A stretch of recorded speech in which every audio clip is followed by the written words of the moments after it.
Conference, we have had a strong debate today, full of passion and of principle and of Labour purpose. And what we have heard from Liverpool, Derby, Norfolk, South Shields, Kidderminster, Teesside, from all over the country, is that we now confront a government that is not lighting up hope. It is trying to switch off the lights, as if we had talent to waste. When you hear the voices that we've heard on the stage today, don't you think that it beggars belief that George Osborne has the audacity to claim that this is some kind of safe haven? I wish we were safe from him.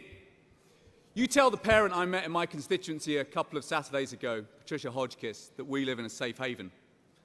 She is the proud parent of a daughter in who she has invested so much. A daughter who is now fighting for the chance to work in a constituency with the highest youth unemployment in the country. Her story is now the story of 1 million young people in our country, 6,500 of them here in this city of Liverpool.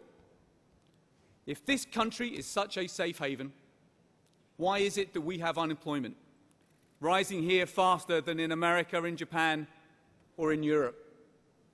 If this country is such a safe haven, do you know how many jobs we created in the last year? 66 a day. At that pace, it is going to be another 17 years before we get unemployment down to where it was before the crash.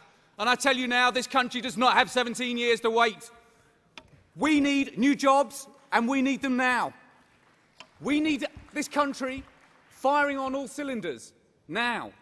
So all over Britain, wherever we hold power, in councils and in national governments, wherever we organise and campaign, we have to be the party that is thinking, acting, rolling up our sleeves to get this country back to work. In America today, unemployment is higher, but it is falling faster. The president, he isn't sitting on his hands. He's not closing his eyes, miraculously hoping for the clouds to clear. He isn't indifferent like the Tories. He's not ineffectual like the Liberals. He is taking action with a Jobs Act to get America moving. Well, when I look at our country today, with unemployment rising, when I go to my constituency, where 30 people are chasing every job, and where I see in this city unemployment up 1,000 higher than when Labour left office, I tell you, now is the time for action here.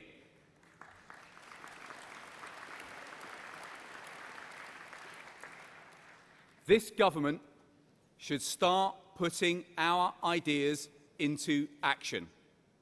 That is why Ed Ball's budgets for jobs is right. We know the banks caused the crash. Well, those who did so much to destroy hope should now do more to rebuild hope. We should say to them, you need to help us put the pieces back together. That is why we say we need a sensible, reasonable, fair tax on bankers' bonuses and a cut in VAT, to get 100,000 young people back to work, to get 20,000 construction workers back to work, to bring new business onto the high street where other shopkeepers and our shop workers are trying to get back to work. That is the action that this government needs to start, and start now. But what we've heard today in this debate is that jobs are not enough. We have to worry about the pay packet too. And we know in this party that families up and down the country are now struggling to make ends meet. And we know right now families, especially women, are cutting back their hours because they can no longer afford the childcare. So we should say to this government, now is the time for you to call off your unthinking attack on this country's childcare.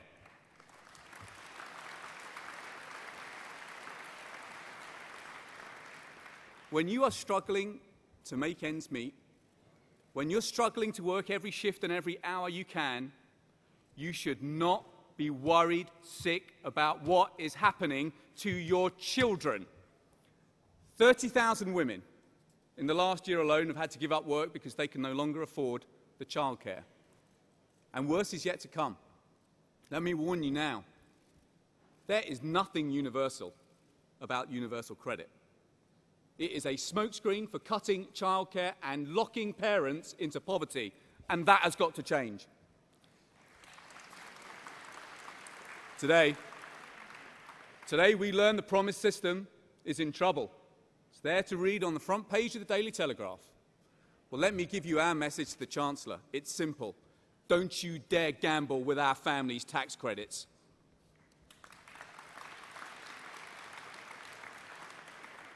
One thing more must change. To employers, in the business community and in the public sector alike, we have to be the party that insists on a fair day's pay for a fair day's work. Because when we live in a country 35 years on from Labour's Single Pay Act, when my daughter risks wages 40% lower than my son for the simple reason that she is a woman, then I tell you, our country's employers have to act, and we in this party have to hold them to account.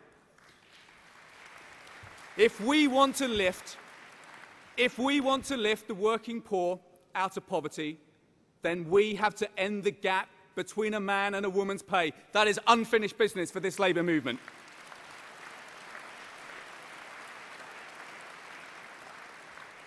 So this is the Labour way. A responsibility on government to get our country back to work, a responsibility on business to pay a fair day's pay, and a responsibility on all of us to care for those in need. The welfare state, at its best, is compassion in action. So to those in genuine need, who need extra help to live and live a full life, we have to say, we will be your voice. And we will oppose the disgraceful spectacle of a government sending letters to people recovering from cancer, telling them their benefits will be cut before they are well, before they're back on their feet, and before the law is even passed.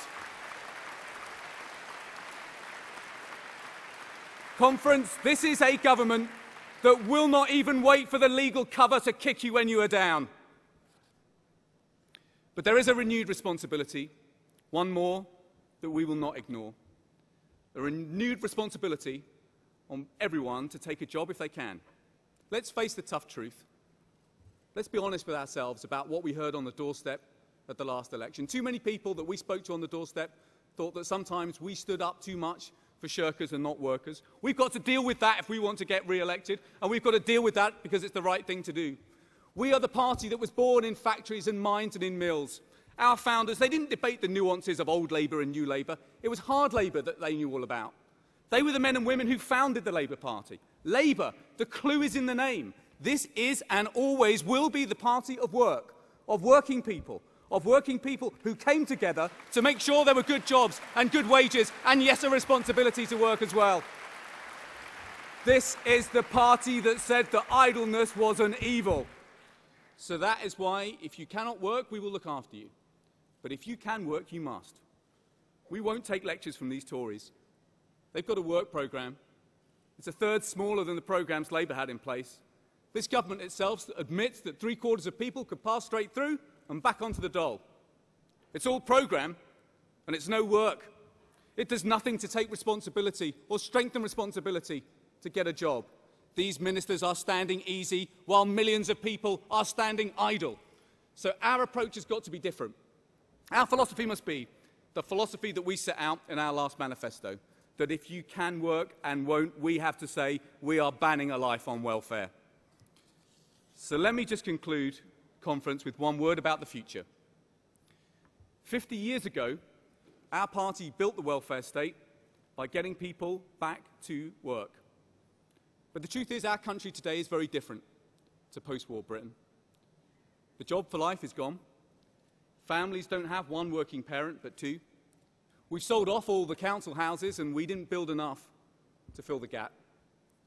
We're a nation that is getting older, where people look forward to many more years in retirement. All of this means that the risks, the worries, the anxieties, they're different to the days when we first founded the welfare state so that working people could live a life that was free from fear. Now people live in fear once again. Long-term unemployment, it's doubled under these Tories. People now worry about whether they'll get another job, whether they'll reskill ever again. Childcare is cut back to the bone Families worry about whether they'll be able to work the shifts that they need. New social housing is all but gone. So parents worry about whether they'll ever move on. The NHS, it's being torn to shreds, and 500,000 women have had their pension age advanced with no time to prepare. They worry about what retirement is going to bring. So we have to be the party that gets people back to work, but we have to be the party that refounds the welfare state for working people. The lives they fear today and the lives they want tomorrow. We have to be the party that puts back together the something for something bargain that was the genesis of the way we came together to create a country free from fear. That's why we've got to look again at childcare, at the benefits you get when you lose your job, at new social housing, at social care, at fairer ways to encourage the majority to save for their retirement and the pension that they deserve. As Ed Balls made clear today, we've got to be fiscal realists in this work. There are welfare cuts that we'll have to accept, and there's welfare waste that we're going to need to bring down. But the right policy for the future starts with the right politics for the future, and the right politics starts with what working people need. Conference, throughout our history, we have been called on to renew our country for new times. And you know as well as I do that today our country is not calling for incremental change. It's not calling for the politics of small manoeuvres. It's not calling for timidity of vision. They are looking for Labour at its best, bold, transformative, and on their side, and that is what we must give them. Thank you.